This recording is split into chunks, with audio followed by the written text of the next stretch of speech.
ഓം നമോ ഭഗവതേ വാസുദേവായ. ഓം നമോ ഭഗവതേ വാതനാഥായ. ഓം നമോ ഭഗവതേ നാരായണായ.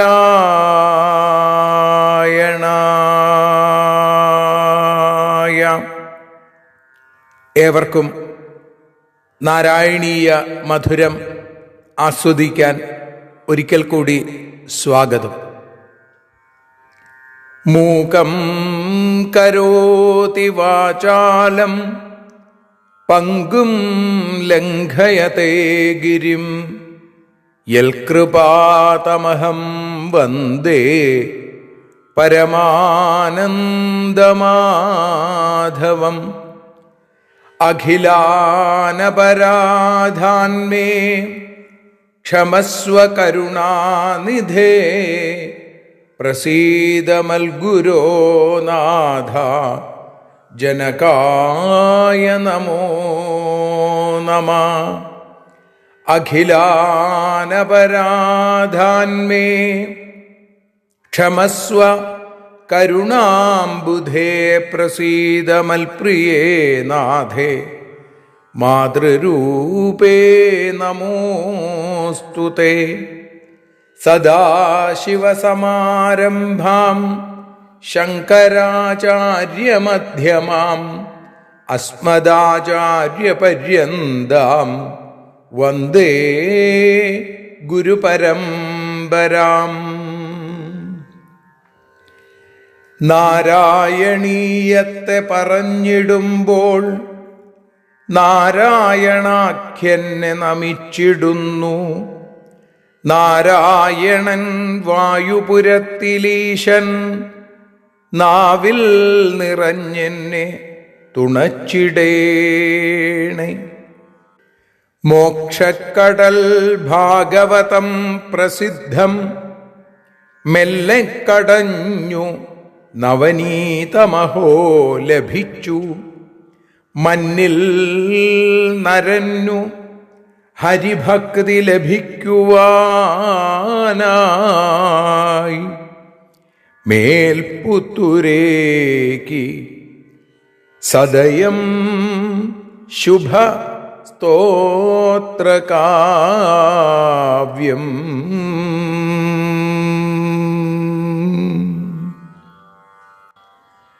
ശ്രീമന്നാരായണീയോപാസന നാരായണീയ മധുരം ഇന്ന് 74-ാമത്തെ ദിവസം. ശ്രീമന്നാരായണീയം 7-ാമത്തെ ദശകത്തിൽ 9-ാമത്തെ ശ്ലോകമാണ് നമ്മൾ ഇന്ന് വിചാരം ചെയ്യുന്നത്. അത് ശ്ലോകം, അർത്ഥം, ശ്ലോകം, പരിഭാഷ അല്ലെങ്കിൽ തർജ്ജമ എന്ന രീതിയിൽ നമുക്ക് ഭഗവാന്റെ പാദാരവിന്ദങ്ങളിൽ സമർപ്പിക്കാം. വൈകുണ്ഠമൂർത്തിയോട് ബ്രഹ്മാവ് നടത്തുന്ന പ്രാർത്ഥന അതാണ്. ദൃഷ്ട്വാ സംഭൃത സംഭ്രമ കമലഭൂസ്ത്വത്പാദപാദോരുഹേ ഹർഷാവേശവശം വദോ നിപതിത പ്രീത്യാ കൃതാർത്ഥീ ഭവൻ. ജാനാസ്യേവ മനീഷിതം മമ വിഭോ ജ്ഞാനം തദാപാദയദ്വൈതാദ്വൈത ഭവൽ സ്വരൂപപരമിത്യാചഷ്ട തം ത്വാം ഭജേ. ദൃഷ്ട്വാ സംഭൃത സംഭ്രമ കമലഭൂ ത്വത്പാദപാദോരുഹേ ഹർഷാവേശവശം വദ നിപതിത പ്രീത്യാ കൃതാർത്ഥീ ഭവൻ. വിഭോ മമ മനീഷിതം ജാനാസ്യേവ ദ്വൈതാദ്വൈത ഭവൽ സ്വരൂപപരം തജ്ഞാനം ആപാദയാ ഇതി ആചഷ്ട തം ത്വാം ഭജേ.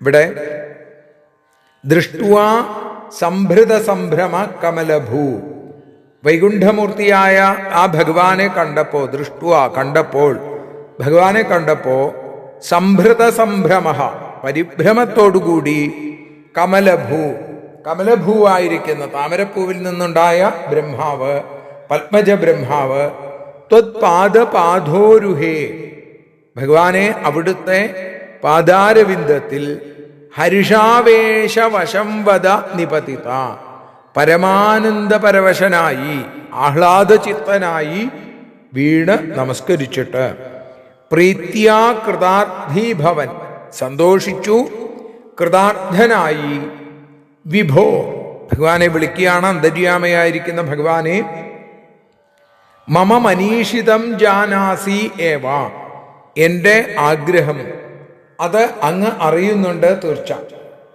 ദ്വൈതാദ്വൈത ഭവൽ സ്വരൂപപരം, പ്രപഞ്ചം ബ്രഹ്മം എന്നീ രണ്ട് വിധത്തിലുള്ള അവിടുത്തെ സ്വരൂപത്തെക്കുറിച്ച് തജ്ഞാനം ആപാദയ, തജ്ഞാനം മമ ആപാദയ, ശരിയായ ജ്ഞാനം എനിക്ക് ഉണ്ടാക്കിത്തരണേ. ഇതി ആചഷ്ട എന്ന് പറഞ്ഞുകൊണ്ട് ബ്രഹ്മാവ് നമസ്കരിച്ചു. തം ത്വാം ഭജേ, ആ ഭഗവാനെ ഞാനും ദാ ഭജിക്കുന്നു എന്ന് പറയുന്നു. ആദികൽപ്പത്തിലെ ബ്രഹ്മാവ് വിഷ്ണുവിൻ്റെ നാഭീകമലത്തിൽ നിന്ന് ജനിച്ചത് എന്ന് പറയണില്ല, മറിച്ച് വിരാട് പുരുഷന്റെ ശിരസ്സായ സത്യലോകത്ത് പ്രത്യക്ഷീഭവിച്ചു എന്നാണ് പറയണത്. തസ്യോർത്ഥം ഖലു സത്യലോക നിലയേ ജാതോസി എന്നാണ്. എന്നാൽ ഇപ്പൊ കണ്ടതുപോലെ പരമസുന്ദരമായൊരു ഭഗവത് രൂപം ഉണ്ടെന്നോ അത് തനിക്ക് കാണാൻ കഴിയുമെന്നോ ബ്രഹ്മാവിന് അങ്ങനെ ഒരു വിചാരമേ ഉണ്ടായില്ല. അതുകൊണ്ട് പെട്ടെന്ന് കണ്ടപ്പോൾ സന്തോഷാതിരേകം കൊണ്ട് എന്തു ചെയ്യണമെന്നറിയാതെയുള്ള സംഭ്രമം ഉണ്ടായി. പാദാരവിന്ദത്തിൽ വീണ് നമസ്കരിച്ചു. തൻ്റെ ആഗ്രഹം അറിഞ്ഞിട്ടാണ് സ്വരൂപം പ്രകാശിപ്പിച്ചതെന്ന് മനസ്സിലായി.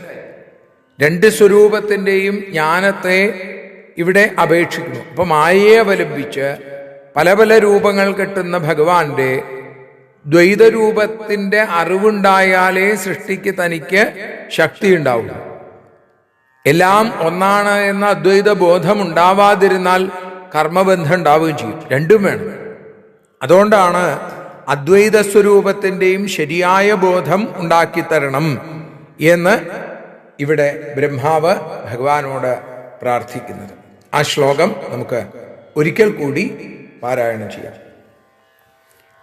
ദൃഷ്ട്വാ സംഭൃത സംഭ്രമ കമലഭൂത്വൽപാദപാധോരുഹേ ഹർഷാവേശവശം വദോ നിപതിത പ്രീത്യാ കൃതാർത്ഥീ ഭവൻ ജാനാസ്യേവ മനീഷിതം മമ വിഭോ ജ്ഞാനം തദാപാദയാദ്വൈതാദ്വൈത ഭവൽ സ്വരൂപപരമിത്യാചഷ്ട തം ത്വാം ഭജേ.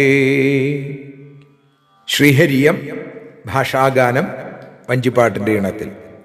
നാരായണ നാരായണ നാരായണ നാരായണ ദേവജനവന്ദിതനാം ശ്രീവാസുദേവാ പരിശുദ്ധ പ്രേമരൂപം കണ്ട നേരം ബ്രഹ്മദേവൻ പരിഭ്രമം പൂണ്ടു വീണു നമസ്കരിച്ചു. പ്രാർത്ഥിച്ചേവം ഭഗവാനെ അനുഗ്രഹിച്ചിടവേണം, പ്രഥമമാം ജ്ഞാനം എന്നിൽ പകർന്നിടേണം. നാരായണ നാരായണ നാരായണ നാരായണ നാരായണീയ മധുരം അർപ്പിക്കുന്നു ഞാൻ. നാരായണ നാരായണ നാരായണ നാരായണ നാരായണീയ മധുരം സ്വീകരിക്കണേ. സർവത്ര നാരായണ നാമ സങ്കീർത്തനം. നാരായണ നാരായണ നാരായണ.